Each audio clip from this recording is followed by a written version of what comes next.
students, welcome to Modern Physics course, lecture number 39. So I'm Dr. Parvez Ahmed. In today's lecture, we will discuss about expectations value in quantum mechanics. So आइए आज के lecture की तरफ जाते हैं. जिस तरह हमने पहले बताया, आज के लेक्चर का उन्वान है जिसको हम डिस्कस करेंगे वो है expectation value. So expectation value या एक्सपेक्टेड वैल्यू से क्या मुराद है.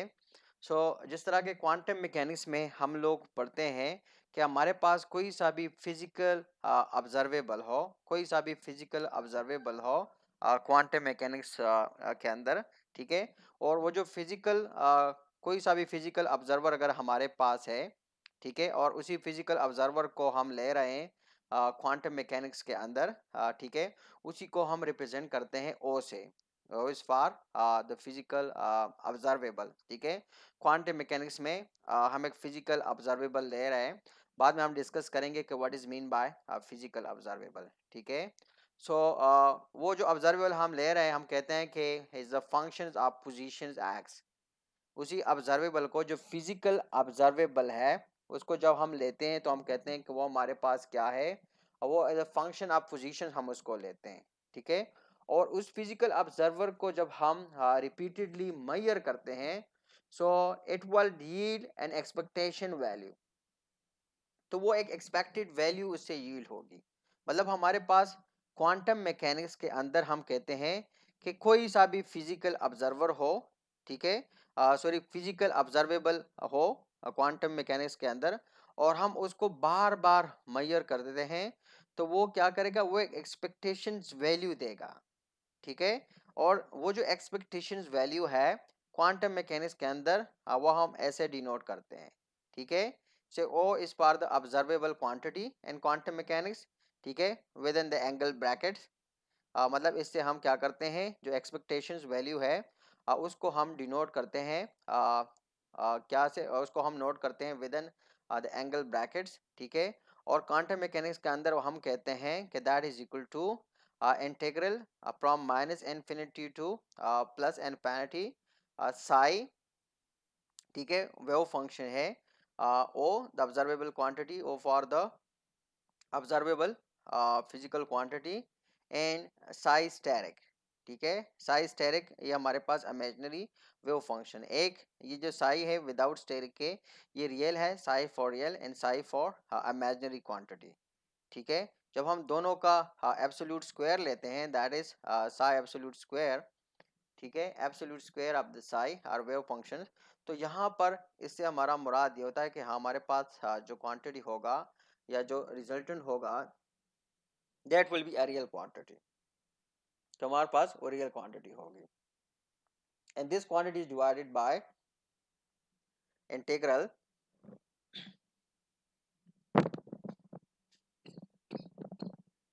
Integral minus infinity to positive infinity psi asterisk dx, ठीक है.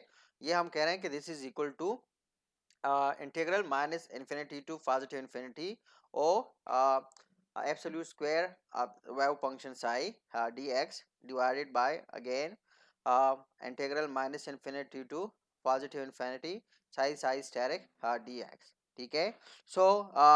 एग्जाम्पल जो हमारे पास है फिजिकल ऑब्जर्वर की, that can be potential energy and position etcetera. कि जो फिजिकल ऑब्जर्वर से यहाँ पर हम मुराद ले रहे हैं, ये हमारे पास होते, हम कहते हैं कि should be a function of position x, ठीक है. फंक्शन ऑफ पोजीशन एक्स, इससे हम मुराद ले सकते हैं पोटेंशियल एनर्जी, ठीक है, and it can be the position eight self. ये पोजीशन बजाते खुद भी हो सकता है, एंड एक्सेट्रा, ठीक है. मतलब ये जो फिजिकल ऑब्जर्वर से यहाँ पर हम ले रहे हैं, इससे मुराद पोटेंशियल एनर्जी, पोजीशन एक्सेट्रा. मतलब ये हो सकती है, बाकी भी बहुत सारे क्वांटिटीज वो हो सकती है, जिसको हम डिटेल के साथ फिर बाद में डिस्कस करेंगे फिजिकल ऑब्जर्वर की हमारे पास कि कौन कौन से मिसाल हम ले सकते हैं. लेकिन यहाँ पर ये जो स्टेटमेंट है, यू शुड मतलब रिमेंबर कि यहाँ से ये जो स्टेटमेंट है, this is not applicable to energy and linear momentum. कि ये एनर्जी और लीनियर मोमेंटम के लिए ये नहीं है. क्यों नहीं है? क्योंकि because they can not be express explicitly as a function of X. कि हम इसको explicitly as a function of X वो नहीं कर सकते. Why? Because of uncertainty principles. कि अनसर्टेनिटी प्रिंसिपल्स में आपने देखा है कि मतलब वहाँ पर चूंकि वो डील करती है एनर्जी के साथ, मतलब उसमें हम पेयर कोऑर्डिनेट लेते हैं, जिस तरह के एनर्जी एंड टाइम को कंसिडर करते हैं, और हाँ पोजीशन एंड मोमेंटम को दोनों को ले रहे हैं, मतलब ये पेयर कोऑर्डिनेट के तौर पे ले रहे हैं। तो इस वजह से हम कहते हैं कि ये जो स्टेटमेंट है दैट इज नॉट एप्लीकेबल, कि ये हमारे पास एप्लीकेबल नहीं है एनर्जी और लीनियर मोमेंटम के लिए। ठीक है, सो वो रीजन हमने वो पेश किया। So example of expectation value जो हमारे पास है उसकी एक है average position measure for a quantum particles. कि कोई सा हमारे पास क्वांटम पार्टिकल्स है और उसी क्वांटम पार्टिकल्स की हम एवरेज पोजीशंस मेजर करना चाहते हैं। तो ये हमारे पास क्या है कि ये हमारे पास है एग्जांपल है एक्सपेक्टेशन वैल्यू की। ठीक है, और इसके लिए अगेन हम कहेंगे कि at the position of a quantum particle is measure repeatedly with the same initial conditions.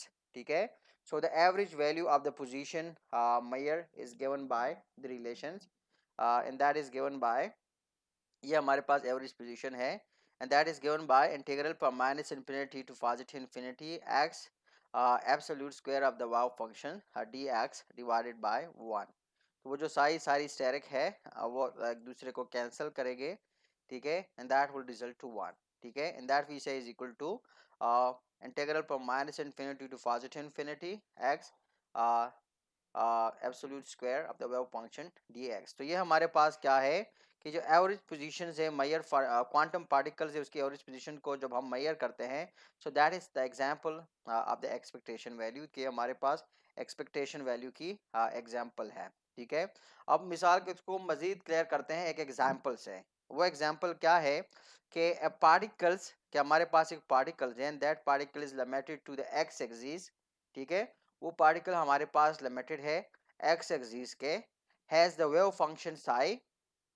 ठीक है, कि उसकी जो वेव फंक्शन है साई, और इसकी जो वेव फंक्शन की जो वैल्यू है साई की that is equal to A x.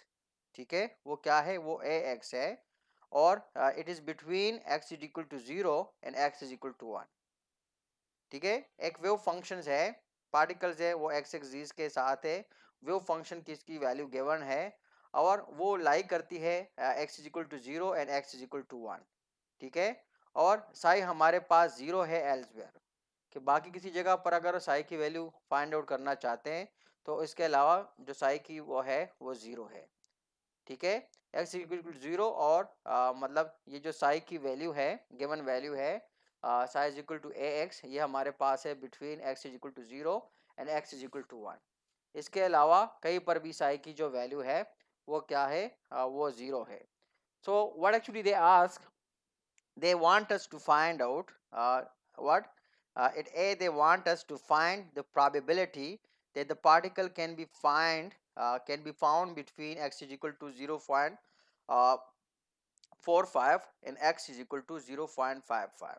ठीक है, मतलब हम ये चाहते हैं कि हम क्या करें, प्रोबेबिलिटी पार्टिकल की जो है प्रोबेबिलिटी फाइंड आउट करें, और जो लिमिट्स गिवन है एक्स की जो वैल्यू गिवन है लिमिट्स, ये हमारे पास लिमिट्स है कि इन लिमिट्स के अंदर हम जो है पार्टिकल्स की प्रोबेबिलिटी फाइंड आउट करें। ये नंबर ए है। नंबर बी क्या है, फाइंड द एक्सपेक्टेशन वैल्यू। ठीक है, कि एक्सपेक्टेशन वैल्यू या जो एवरेज वैल्यू है ऑफ द पार्टिकल पोजीशंस। तो पार्टिकल पोजीशंस की आप क्या करें, एक्सपेक्टेशंस वैल्यू वो फाइंड आउट करें। So you know that how to proceed solution में, you know that कि the probability is given by, कि probability हमारे पास बराबर है integral from minus infinity to positive infinity absolute square of psi। ठीक है, dx that is equal to, you put the values, कि यहाँ पर जो है psi basically corresponds to x या जो वैल्यू है वे वैल्यूज आप पुट करें। यहाँ पर लिमिट्स है तो लिमिट्स में के अंदर आप वैल्यूज पुट करें। ठीक है, एक्स स्क्वायर डी एक्स, और यहाँ पर फिर क्या है जो वैल्यूज है उसको इवेल्युएट करें आप, सो you will get that A square. ठीक है, यहाँ पर बेसिकली वैल्यू, सॉरी हम थोड़ा सा इसको फॉरगेट कर चुके हैं, यहाँ पर जो वैल्यू है साई की वो वैल्यू हम पुट करेंगे दैट इज ए एक्स। ठीक है, psi is equal to A x, तो यहाँ पर हम थोड़ा सा ए भूल गए, you should remember that. So it will be a square x square d x, ठीक है, that is equal to a हमारे पास कांस्टेंट है, that is a square, we put it outside the integral.